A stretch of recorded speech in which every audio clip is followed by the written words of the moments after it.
ملائكته يصلون على النبي يا أيها الذين آمنوا صلوا عليه وسلموا تسليما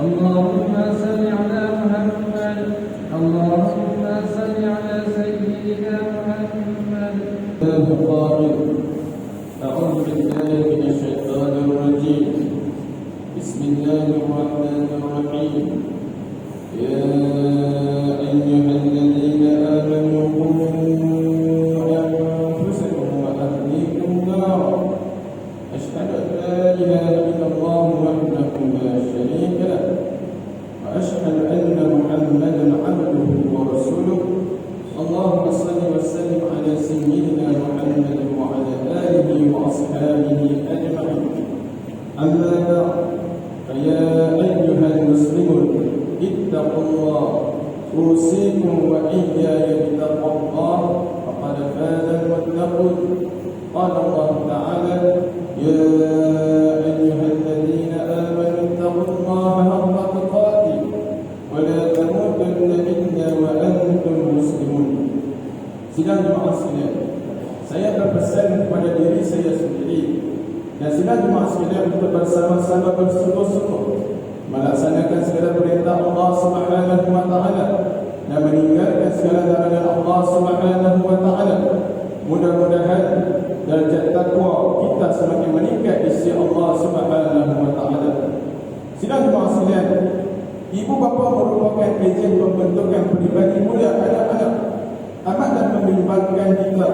Remaja kini sering melibatkan diri dalam masalah sosial dan telah mencetuskan isu polemik dalam media massa yang saban hari berhenti dari bibir ke bibir. Persoalannya, siapakah yang harus dipersalahkan dalam hal ini? Adakah anak-anak yang mempunyai masalah atau ibu bapa sendiri yang bertanggungjawab oleh Allah Subhanahu wa taala untuk mendidik dan menjaga anak-anak tersebut? Sidang jemaah sekalian, tugas ibu bapa adalah tugas profesional yang perlu digarap dengan ilmu, kemahiran dan sikap yang baik. Seseorang tidak boleh dianggap sebagai guru sekiranya dia tidak mempunyai kelulusan dan kemahiran dalam bidang perguruan.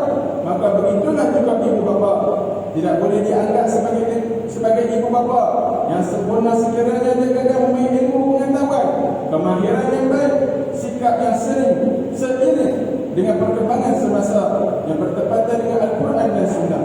Firman Allah Subhanahu wa taala surah Al-Anfal ayat 27-28 yang bermaksud, wahai orang-orang yang beriman, janganlah kamu mengkhianati amanah Allah dan Rasulnya, dan janganlah kamu mengkhianati amanah-amanah kamu sedang kamu mengetahui salahnya, dan ketahuilah bahawa harta benda kamu dan anak-anak kamu itu hanyalah menjadi ujian, dan sesungguhnya di sisi Allah Subhanahu wa taala jugalah pahala yang amat besar.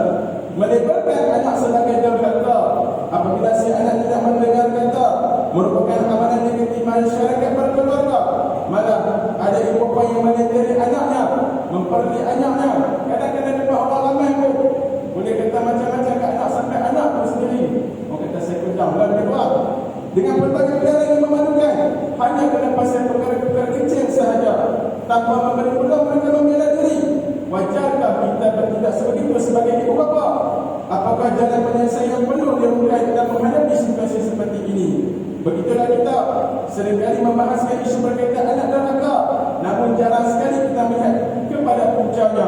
Setiap dosa mesti ada puncak. Seringkali juga kita mengharapkan anak kita faham dengan sikap kita, namun bagaimanakah dengan kita sendiri? Adakah kita mengambil satu inisiatif untuk memahami anak-anak kita?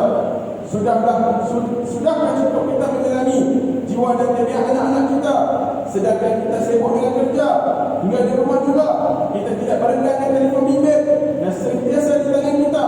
Di manakah keharmonian dan kerukunan dalam rumah tangga jika sikap ibu bapa itu sendiri telah menafikan bab kasih sayang dalam institusi berkeluarga? Hadis daripada Umar radhiyallahu anhu bahawa Rasulullah SAW bersabda yang bermaksud, sesungguhnya Allah Subhanahu wa taala menamakan mereka al-abrar kerana mereka berbuat baik kepada ayah-ayah mereka dan anak-anak mereka, sebagaimana dijelaskan bahwasanya kedua-dua orang tua kamu adalah atasmu. Begitu juga anak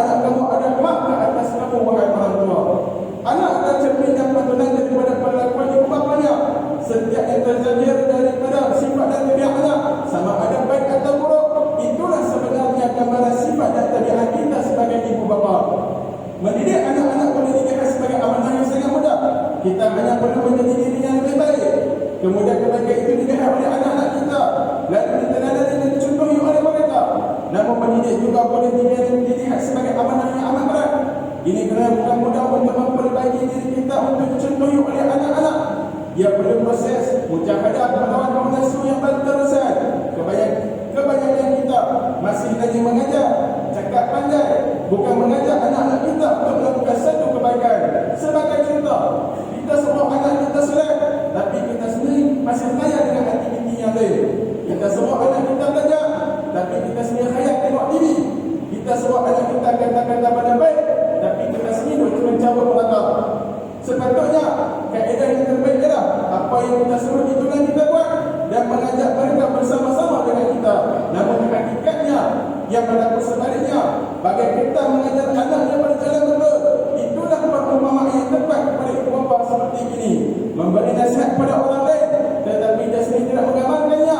Cakap lagi, tapi amalan semuanya kelut. Firman Allah Subhanahu wa taala, "Atamuruna an-nasa bil-birri wa tansawna anfusakum." Patutkah kamu menyuruh manusia supaya berbuat baik sedangkan kamu lupa akan diri kamu sendiri? Wa antum tatluna al-kitab, padahal kamu semua membaca kitab Allah tapi tak faham apa-apa. Afala ta'qilun, tidakkah kamu berakal?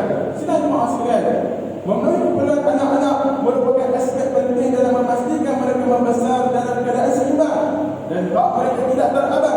Keperluan ini perlu diisi secara adil untuk ukuran kepentingan dan dilaksanakan berdasarkan urutan masa yang selaras dengan pertumbuhan dan perkembangan anak-anak. Keperluan yang dimaksudkan ialah yang pertama, keperluan fizikal.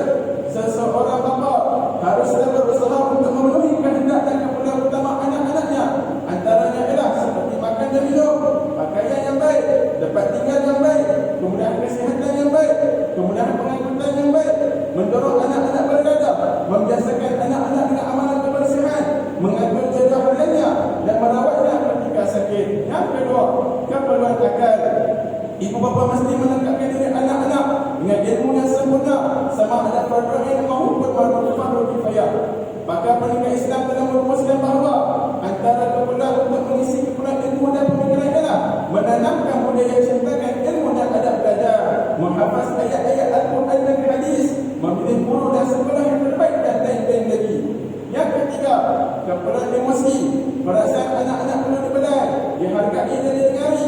Hadis psikologi berpendapat anak-anak yang tidak dibelai, dihargai dan didengari akan membesar dalam emosi yang tertekan. Untuk itu, ibu bapa mesti menjadi pendengar yang baik, bersimpati, bersifat simpati dan empati agar mereka akan membesar sebagai individu yang cerdas emosinya. Yang keempat, keperluan rohani.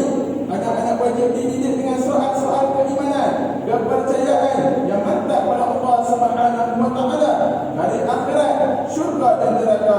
Tutur kata, perbuatan dan tindakan ibu bapa sehari-hari amatlah berkesan untuk mendidik anak-anak dalam soal keimanan dan akhlak di sisi Allah Subhanahu wa taala.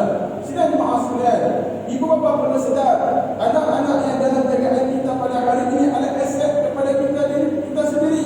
Di hari akhirat kelak, hari ini mungkin kita berbangga jika anak-anak kita dapat memiliki harta yang besar, memiliki rumah yang besar dan berpangkat tinggi, kerana dia juga memberi saudara kesenangan kepada kita selaku ibu bapanya di dunia ini. Namun, pernahkah kita terfikir apakah anak kita juga mampu memberi sumbangan yang besar kepada kita semasa di hari alam barzakh nanti? Harta dan segala kemewahan tidak berguna lagi kerana kepada kita yang sedang terbaring dalam alam kubur, melainkan hanya amal jariah, ilmu yang bermanfaat yang dimanfaatkan dan doa anak yang soleh sahaja. Hadis pada Abu Hurairah bahawa Rasulullah SAW bersabda yang bermaksud, apabila seorang anak-anak mati, putuslah amalannya kecuali 3 perkara. Yang pertama, sedekah jariah atau ilmu yang memberi manfaat kepada orang lain atau anak yang soleh yang mendoakannya.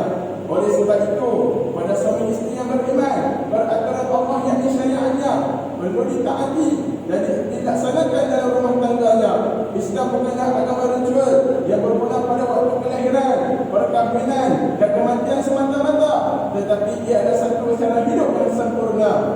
Maka ciri-ciri menjadi ibu bapa cemerlang adalah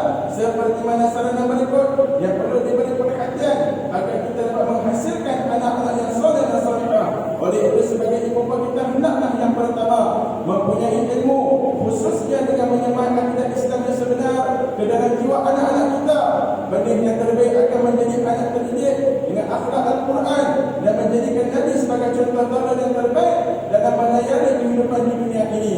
Bukan hanya semata-mata mengejar dan berbangga dengan kejayaan anak-anak dalam akademik dengan memperolehi sijil kecemerlangan sahaja. Yang kedua, menguasai emosi diri agar sentiasa tenang, lemah lembut dan tidak kasar melayani berenang anak-anak kita. Berkatalah dengan kata-kata yang baik dan berhikmah agar maksud yang baik itu sampai kepada keberontakan dan emosi mereka. Yang ketiga, jauhilah sifat marah dengan menonton literai yang tidak ada kesan yang baik dan impak yang positif terhadap anak-anak kita. Gantikanlah dengan sikap tegas, khususnya dalam mengendalikan hasrat emosi dan jiwa dalam jiwa anak-anak. Yang keempat, bijaksana mendengar dan menerima pandangan anak-anak jika benar ada kesilapan dalam pihak kita. Sesungguhnya tidak ada manusia itu yang benar-benar sempurna. Kadang-kadang kita sebagai ibu bapa juga melakukan kesilapan yang boleh diperbetulkan oleh insan yang lebih mudah daripada kita. A'udzubillahi minasyaitanirrajim. Wa idza qala Luqmanu li banihi wa huwa ya'iduhu ya bunayya la tusyrik billah inna asy-syirka la dzulmun 'adzim. Dan ingatlah ketika Luqman berkata kepada anaknya di waktu dia memberi pelajaran kepadanya, hai anakku, janganlah kamu mempersekutukan Allah Subhanahu wa taala. Sesungguhnya mempersekutukan Allah Subhanahu wa taala itu adalah benar-benar melakukan kezaliman yang amat besar. Barakallahu li wa lakum bil Qur'anil 'azim wa nafa'ani wa iyyakum bima fihi min al-ayati waz zikril hakim. Wa taqabbal minni wa minkum tilawatahu innahu huwas sami'ul 'alim. أقول قولي هذا وأستغفر الله العظيم لي ولكم ولسائر المسلمين والمسلمات فاستغفروه إنه هو الغفور الرحيم. اللهم صل على سيدنا وحبيبنا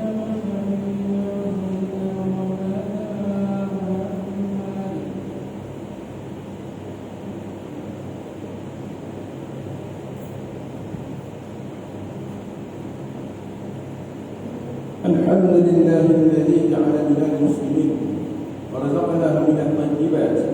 أشهد أن لا إله إلا الله وحده لا شريك له وأشهد أن محمدا عبده ورسوله. اللهم صل على سيدنا محمد وعلى آله وصحبه أجمعين. أما بعد، فيا عباد الله اتقوا الله، أوصيكم وإياي بتقوى الله، فقد فاز المتقون. فقال الله تعالى: إن الله وملائكته يصلون على النبي يا أيها الذين آمنوا صلوا عليه وسلموا تسليما. اللهم صل على سيدنا محمد وعلى آل سيدنا محمد كما صليت على سيدنا إبراهيم وعلى آل سيدنا إبراهيم، وبارك على محمد وعلى آل محمد كما باركت على إبراهيم وعلى آل إبراهيم في العالمين إنك حميد مجيد. اللهم اغفر للمسلمين والمسلمات والمؤمنين والمؤمنات الأحياء منهم والأموات إنك سميع قريب مجيب الدعوات ويا قاضي الحاجات برحمتك يا أرحم الراحمين.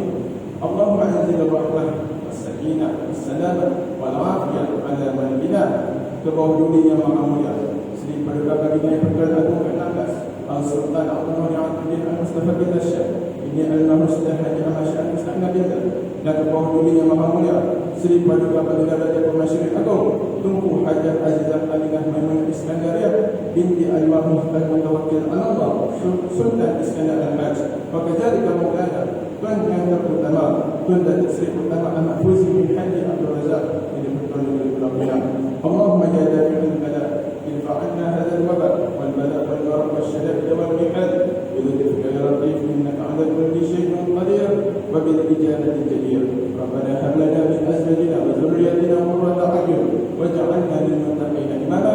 Rabbana atina fid dunya hasanah fil akhirati hasanah wa qina 'adzaban nar. Ibadallah, inna Allaha ya'muru bil 'adli wal ihsan wa ita'i dhil qurba wa yanha 'anil fahsya'i wal munkari wal baghi يعظكم لعلكم تذكرون. فاذكروا الله العظيم يذكركم واشكروه على نعمه يزدكم واسألوه من فضله يعطيكم ولذكر الله أكبر.